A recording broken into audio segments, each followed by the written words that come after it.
Dunia ya leo si kama ya zamani, watu wana chuki, hawana mapenzi. Unaweza ukapenda sana, ukapenda na moyo wote, kumbe mwenzako anawaza mwingine. Anyakirieneza gusombanuko nariko niyumvira kuko naje ndi nkumengo ndi blind ukuntu sinarinzi ivyo ngiye guhura navyo, je navyemeye gutyo nyene ndavyakira gutyo nyene, ariko sio vile vitu vya kule ndani. Hapana, c'est normal. Aliniletea kakiatu, alinunulia kasakoshi, nilimwambia nataka kusukisha, lizinipatia. Sasa hiyo vitu yote wewe mwenyewe kiwazi kwanza kuna nifanya naongea Kiswahili cha Burundi. Sinizaongea, ukitaka ongea cha Kenya au cha Tanzania.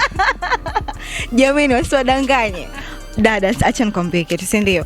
Unajua kipindi hapo uko na mpenzi wako. Siren Vibes TV. Hello, ndabaramukije mwese wakunze Siren Vibes, abadukurikirana bari ku mihingo y'isi itandukanye, abari mu Burundi, abari hanze, abadiaspora, ko turatse kumutkurira muri benshi. Surtout hari ibihugu batwereka ko badukurikirana kurusha ibindi, abantu bari mu Rwanda, bari muri Etats-Unis, Canada, Belgique, France. Ibyo bihugu biza hejuru papa ibindi bihugu bidukurikirana. So turabaramukije mwese kandi nzira ko mumeze neza aho muri. Amazina yanje ni Ozira, koze mbanze shimire kwanza ababone bose bamaze gukora subscribe, abantu bose ukabuzi kuri mu bantu 11000 badukurikirana 11 ukabuzi kurimwo bana big up sana, uri umufana w'umukunzi umufana wacu. So mfise umutumire uyu munsi, no mutumire n'umufasoni ni Linah Blanche ndibaza ko abenshi muramuzi, tumuzi ndamuzi kuva kera, kuva nkiri umwana mutoya. Numukenyezi wa Vivi Muyomba, abantu benshi baramuzi Vivi Muyomba. Nofuma ngenda, nofuma nigira, niba ni nyamaswa. Uburedi kumwena n'umukenyezi yiyo cyangwa umutambukanyi wiwe, niyo tugira tuganira. Afite indirimbo shasha yitwa Sugar, iri hanze iri kuri YouTube. Niba utarayibona ugende ubanze uyirabe cyangwa uyirabeje kuraba ikiganiro, hamushe ko subscribe kuri channel yiyo. Reka ndamwakire batuganire, tuganire byinshi, atubwire afise carrière ndende musicale, carrière nini cyane, ashobora kuba afise yo tubwire byinshi twa tutazi, we azi kuva kera. Kandi amaramutse makuru yawe n'amahoro. Entre Tanzania bagivuga ko mu Tanzania kazi bayivuga kirikara kugira ngo no mu Tanzania kazi, ariko ukuntu avuga Ikirundi nivyo biza kubatangaza. No mu Kenya avanze no mu Tanzania kazi, ariko ukuntu avuga Ikirundi guys muze kuba kuma hafi mumvirize ukuntu avuga ijana kindusha. Linah Blanche, tubwire muri make twibwire, uvuge ka biography kawe gatoya, abantu ku bantu batakuca nk'abantu bakubonye ubunyene bashobora kumenya ati Linah Blanche ndiko namuvuga nko menga n'umuntu wahatara, ahubwo usanga ari abantu maybe batamuzi. Ukivuga gute ivuge? Navuga yuko ndo muririmvyikazi w'u Burundi, kandi maze imyaka 10 n'ikintu sindayibuka neza ndiko ndakora imiziki. Maze kugaragara ahantu henshi biri kuri YouTube n'ibindi bigira bize, ndibaza yuko baguma bankurikirana bazomenya vyinshi kuri jewe. Linah Blanche yatanga kuririmba ryari? Watanga kumenya kuzi kuririmba ryari? Mfite imyaka 5 niyo natanguye gutangura kuririmba nyene. Mugabo après aho ndatangura kuririmba muri band ya mama wanje. Mama yari umuririmvyikazi, yagira karaoke nawe? Yego yagira karaoke nkuko nyene nje ndabigira. Yego mugabo arafuye. Ariko urumva ngene nivyo mu maraso ni bibiri ine, nivyo kuva kera. Uribuka karimbo harurimba kera kiri umwana ngira gaduceshirize. I wanna wish you a Merry Christmas. I wanna wish you a Merry Christmas. Seriously? Waririmba ufite imyaka 5? Ego naragenda muri band nkagira repetition bakamvugiriza band, nivyari vyoroshe mugabo ego narabigize.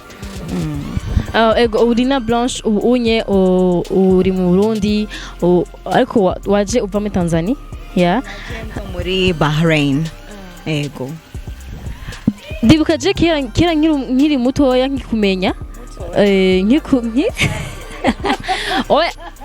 Antukura antukana ndakunda kuzi kuva nkiciga muri secondaire inférieure ndibaza antuka 2000 kuri ayindi bahoro uririmba kera Dunia leo voilà shaka uyu nzi turirimbira 2010 donc kuva ko haheze imyaka myinshi imyaka 10 Jesus Christ ndacayibuka niyo ndirimbo ako abashaka guturirimbira abo bantu bakuzi kiriya gihe bashaka kuba batazi Linah Blanche ubonye urimba kugira bashobora kugarukana kaide. Dunia ya leo si kama ya zamani, watu wanachuki, hawana mapenzi. Unaweza ukapenda sana, ukapenda na moyo wote, kumbe mwenzako anawaza mwingine. Wow. Nimwamwibutse muco mugenda mwandike Dunia leo muco mubona Linah Blanche wa kera ni inde na Linah Blanche ubu muco muja kora bashuga mu Linah Blanche ubu actually ntasazi kuri kudasazi ndazi ngira nagahezagiro kandi mu Burundi ni heza yego abitse umuntu akuravye abakuraye muri kuri gandirimba Dunia hari hayaze 10 ans bace bakura abantu agume ngo niho muba mutoye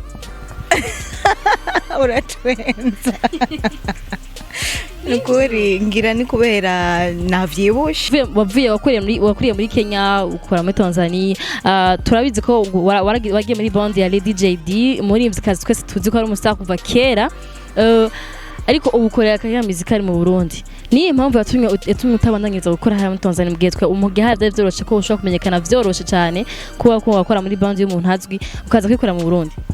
Well, sinovuga ngo narabihagaritse nigeze gusubirayo mugabo band iwe ico irabomoka niyagi novuga gute yari yahagaritse ibintu by'amaband so nca ndabona reka nsubire mu Burundi ngume nkora ivy'iwanje nyene Imana izompezagira.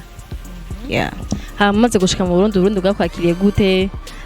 Zagenze nkuko warubyicanke warasubiye hasi umenye wasubira byuka. Je novuga yuko banyakiriye neza gusumba nuko nariko niyumvira kuko naje ndi nkumengo ndi blind ukuntu sinarinzi ivyo ngiye guhura navyo je navyemeye gutyo nyene ndavyakira gutyo nyene ariko nca ndabona yuko abantu bo mu Burundi barafise urukundo kandi bamfashe neza ndashima kabisa. Aho kubwira ubusuye kuba muri Tanzania wasubira? Oya kutembera ego sino kwanga igihugu candeze mugabo ngaha ndahakunda.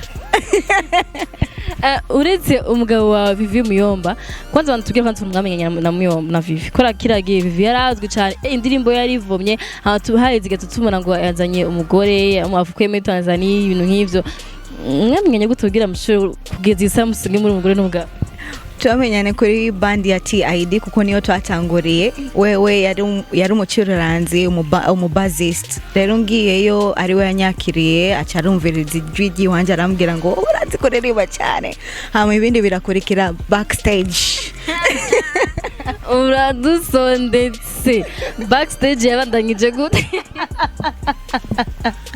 Well, kwa kundi nyene abantu ba datinga come we share a drink turasangira gutyo nyene. Ariko cyo gihe bazi ko atari wowe nyene yagirisha amarepetation nk'imvirizi ijwi kwereka ari wowe yaciye. Oya niwe yari umuntu uzenya ahagarikira band. None no mukobwa nyene wari muri band. Yego nari jeje nyene kandi je igihe nja kusaba akazi bari bambwiye ngo TID arakeneye umukobwa aririmba kandi aririmba neza. Niyo nacenja gusaba nje sanga nta numwe ariho kandi bace banyakira. Hama Vivi Muyomba mucamara fatana mucamarazana mu Burundi muri 2010 yego. Uretse Vivi Muyomba hari ikindi kintu caragusunitse kuza kwa mu Burundi? Well oya numugabo kabisa. Hama umaze gushika mu Burundi ukabona abarundi ukuntu bameze ukuntu tubana ukuntu dukundana umugabo wamubwiye iki? Kubera gufashije kumenya Burundi ukaza kuba mu Burundi. Je namushimiye kwanza ndamubwira vraiment unzanye ahantu heza nahakunze. Okay, ndazi yuko ico gihe na terambere ryariho nka kwa kundi by'iwacu urabona ibintu by'amagorofa ubona ibintu urumva ibintu biri faster ino ni byari faster nkuko nari niteze mugabo I said reka ngume ngaha kuko ndeka nkure nkure n'ukuntu hazoba ariko harakura nanje nkuriremwo ego. Well, Linah Blanche imyaka n'imyaka ukora umuziki ha abantu benshi mwatangura kiriya gihe ubabiheza bivanye n'ingwane baganda rakora nabyo muri kame musical abandi nabo bakaza bakora kamwe babiheba ariko wowe warabandanyije gushika isaha uri kurakora. Linah Blanche nta kintu cubacara gushika nawe muri iyo interview canke iyo myaka yose hamwe wumva vuga ati je kuri kintu ndakora umuziki ndabihebe naje nyene mira nk'abandi. Well, novuga yuko apari ya karaoke urazi ko umuntu ukoza akazi kiwawe uragira umutima wo kuvuga reka nanje ndabe yuko boma najewe akazi basi nje kunezereza aba fans ndabaririmbira indirimbo ziwanje. Ikintu novuga cyatumye yani novuga cyambabaje nuko novuga ndaguma nsohora mugabo sindonka like ukuntu abandi baronka ama shows bakagira amanuzenya birandyohera mbonye abandi bariko barabikora mugabo jewe sindashika ku rugo sindibaza ko bo babibaza ko atavyo nshoboye kuko ndabishobora sinzi rero ikintu cyo gituma najewe sindiko ndahabwa ako kabanza. Kugeza isaha nta nuraronka amasho nturagerageza kugira ngo wiyumvire impamvu ni yihe canke urondera abantu bategura amasho babaze kuri ki mu mutora abantu babandi canke tweke je mutamiki bandi. Namaze kuvugana nabo benshi novuga yuko ngira playback niyo iriko ituma umuntu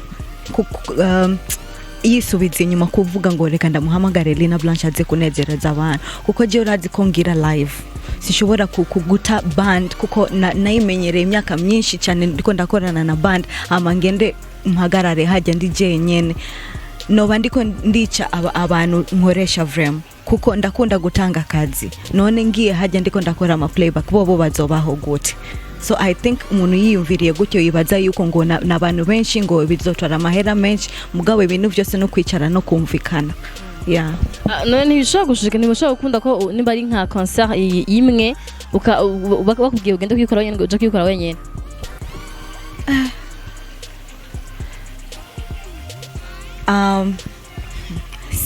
Sinzi kweli ngira no manza I don't know no manza kwiyumvira kuko I've never done it so I don't know. Yeah, numva na challenge aguca intege sometimes aguca intege ariko ubandanya gukora nikiye kintu gituma udaheba. Kubera ndiko ndibona ko like in the next 10 or 20 years mbona yuko nzoba nagize kure cyane kuko ndafise vision mu buzima utagira vision nacu ushobora gukora je ndafise vision kandi ndizera Imana ko tomorrow is better. Yeah. Kubantu bategura amashow Linah Blanche afise ijwi ryiza aririmba neza nibaza ko harimwe barabaha ikibanza baravanga n'abantu batararonka. So Linah Blanche umaze igihe kinini urakora ufite indirimbo nshasha mvuga ko zitari ziga za kera zo harimo I don't care ubu rero ufite nshasha yitwa Sugar. Sugar d'abord je nibaza ko ufite amafaranga menshi we kubera iki kubera sinawe uri ku indirimbo zose ziba zose ama video afite abandi bavuga ko indirimbo video azimvye ashaka kuri indirimbo imwe video ikindi gihe nakore video ariko wowe indirimbo za nka zose zisama video amafaranga yakoreka ubuze management office.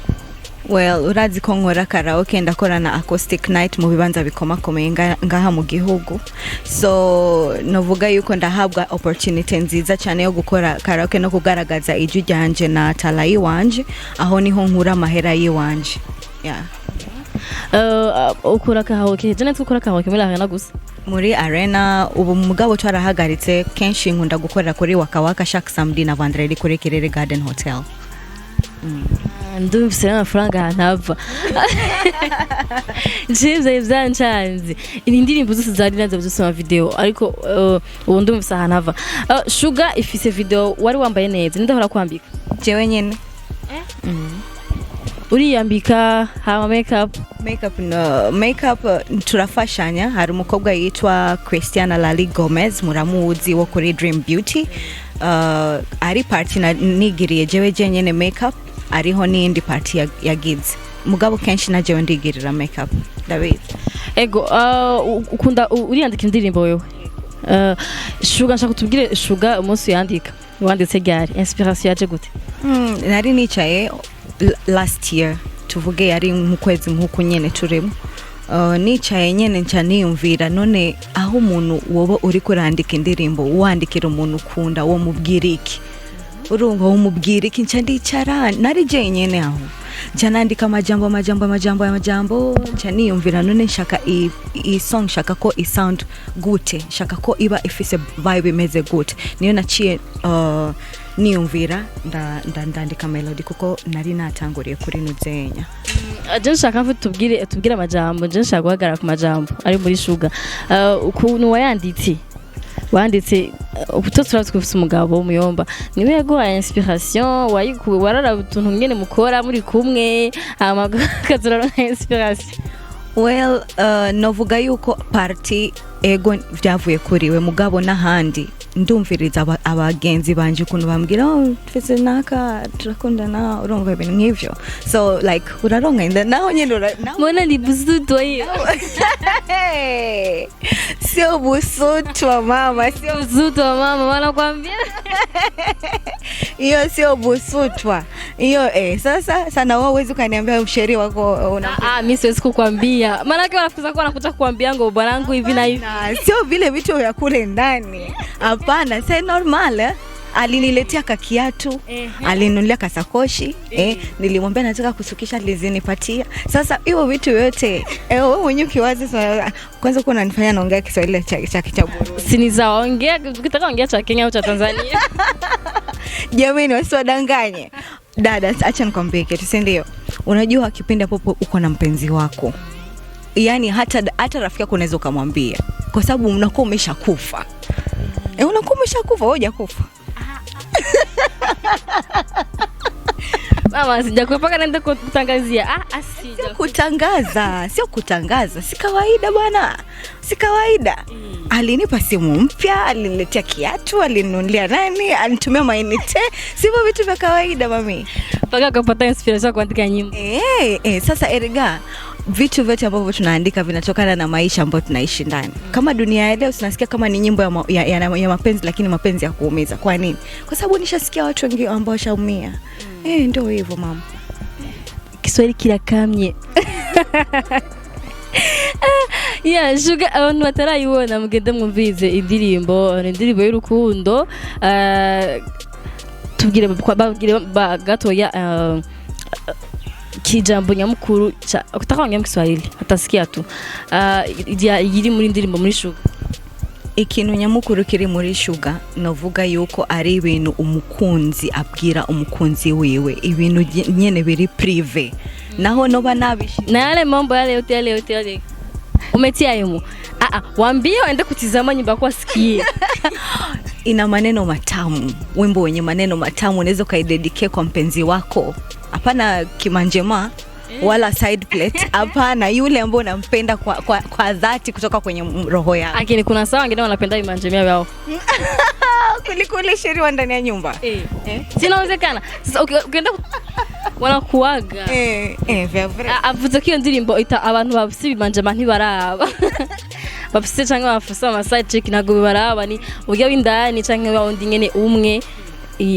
the only one special one niyo our dedicating iyo ndirimbo yo Sugar ibimanjema ntimurimwo kweli kabisa sorry ntimurimwo urakunze gusora indirimbo hagahera interval ndende kugira usore yindi habaye uri muririmbyi mwiza uri mwanditsi mwiza amafaranga siko nazo kwa nini watukawiza no sio kusema hata kama franga niko nazo imaanishi kama hazina kazi sasa unajua kama unapoandika wimbo ushatse kusohora indirimbo kwanza uricara ukaandika ukaja muri studio ukarondera umuntu mugapanga script mukarondera impuzu mukiyumvira ukarondera amahera urumva ni birebire si kuvuga ngo ndayafise hajya muri konti ngo nja kuyora gusa ngo nshire hajya naho noba ndayafise ajya abari ko aramfasha ibindi bintu ukuntu kuri bivuga afite hari abantu ukora umuziki nkiki ukora nka business cyangwa ukora nko kuryohera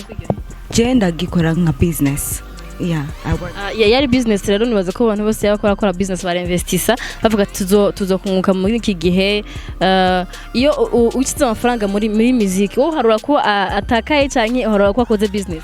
No, Jim marura ko akoze business kubera jewe, like when you're investing you don't actually think that you're going to get the money today.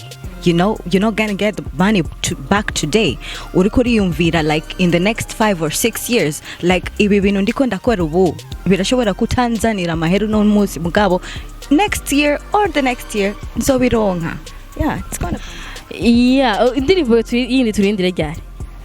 Vuba kabisa. Ubu sindabatevya kabisa. Nina ikirundi kirakugora kuvuga. Oya, rimwe ndiko ndahindagura amalange urasanga ndiko ndaja hariya n'ahandi birangora rimwe. Je numvise uvuga indirimbo nyinshi, ikirundi, igiswahili, igicongereza, mwumvise kavuze n'igifaransa beka canke ntavyo mwumvise. N'igifaransa yagishize. No, mu gifaransa ha umutwenga mwahwera. Naco nzi. Ariko basi vraiment urayizi vraiment donc ego nakwaza. Vraiment donc niko konyine ubonera. No, bonjour, ça va, je parle anglais, je parle français, je parle anglais. Bonne nuit, merci beaucoup, je t'aime. Je t'aime beaucoup mon chéri. Birabaye byinshi uriko biraza. Well, oya, reka tubirekereza aho nyene byaheze nyene. Linah Blanche, pardon ndagusubiza inyuma gatoya. Misi hezo rakoze accident, abantu benshi twarabibonye ko rakoze accident, wahuye n'abagizi nabi barakugirira nabi. Abantu benshi barabibonye barabimenye byarashize ku mbuga nkoranyambaga bumenyi. Kira gihe waramenye abantu bakubasha kugira nabi? Narabamenye, yeah. Sinabipostinze none no muri like Facebook on Instagram narabishize kujya muntu baramushize indani mugabo je ndaja muri koma ndamarayo imisi 10 baramurekura kuko urazi ko umuntu amaze imisi 10 muri komine kandi utariko rakurikirana urubanza bategerezwa kumurekura kandi bikaja muri parke kurondera ibikini birebire ncenda ndamureka ndabirekereza Imana. Baramurekuye ubu ari degemvye kandi yarimutse no mu isite kuko ntiyari umuntu wo mu isite yari umushasha kandi ukuntu tavyumvise umengo ivyo bintu yari yamaze no kubikorera handi. Yego. Waramenye impamvu yari muteye kugira ngo ashaka kugira nabi? I don't know. Kwa kweli ivyo navyonzi kweli navyonzi kuko igihe bamubaza ngira uriko uranabona ni nkovu kuni ingana bamubajije acaravuga yuko wewe ngo jewe ndatembera kubuye ibuye ryambabaje ngaha mugabo irisibuye. Yavuze ko wari waguye naguye kwibuye. Yeah.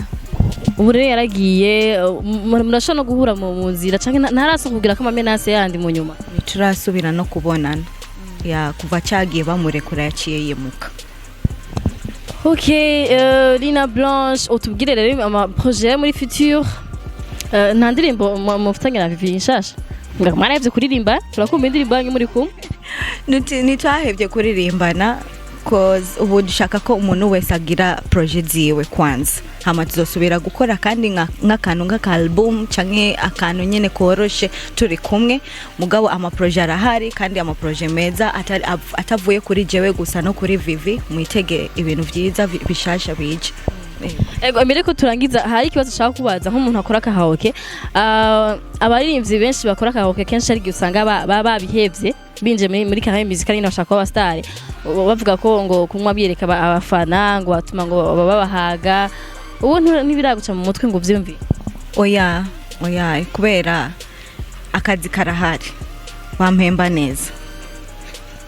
Pardon nibanyirukanye baracankeneye ku kibanza abafans baraza nga kubera banyumvirize none novuga yuko ngo mpagarike kubera iki nohagarika kubera iki ngume muhira ndyamye gusa kubera amabizi nibikunda. Na kamisaje wa bagenzi ba